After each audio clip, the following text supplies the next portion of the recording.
Friends, movies all অ্যাবাউটে আপনাদের স্বাগত। Pushpa 2 release করেছে গতকাল, কিন্তু আমি আজ এই মাত্র পুষ্পা 2 দেখে বেরোলাম এবং বেরিয়ে ভাবলাম যে বড় বড় রিভিউয়ারদের মতো আমিও যদি একটা কুইক রিভিউ আনি তো কেমন হয়।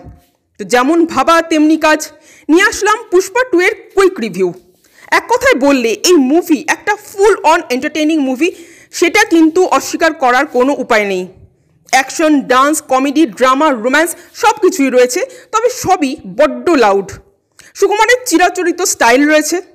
এই মুভিতে আল্লু অর্জুনকে মানুষের গণ্ডি ছাড়িয়ে দেবতার পর্যায়ে পৌঁছে দেওয়া কিন্তু হয়েছে। রেশমিকাও আগের তুলনায় অনেক বেশি স্পেস পেয়েছেন, কিন্তু কিন্তু কিন্তু কিন্তু এই কিন্তুটা না হয় ডিটেল রিভিউয়ের জন্যই তোলা থাক। এখানে ভিলেন অনেক, আর দেখুন সেই হিসেবে দেখতে গেলে কিন্তু আল্লু অর্জুন নিজেও একজন ভিলেন, কারণ মানে ভিলেন কাম হিরো বলা যায় আর কি। কারণ তিনি লাল চন্দন, মানে আমাদের দেশের লাল চন্দন বাইরে পাচার করছেন। তো এটা তো অ্যাকচুয়ালি অনৈতিক কাজ, তো সেই হিসেবে দেখতে গেলে উনি একজন ভিলেনই। তো যাই হোক, ভিলেন কাম হিরোই বলা যায়। বাট অরিজিনাল ভিলেন কে সেটা না হয় পরেই বলবো। এখন আপাতত যাই, টাটা।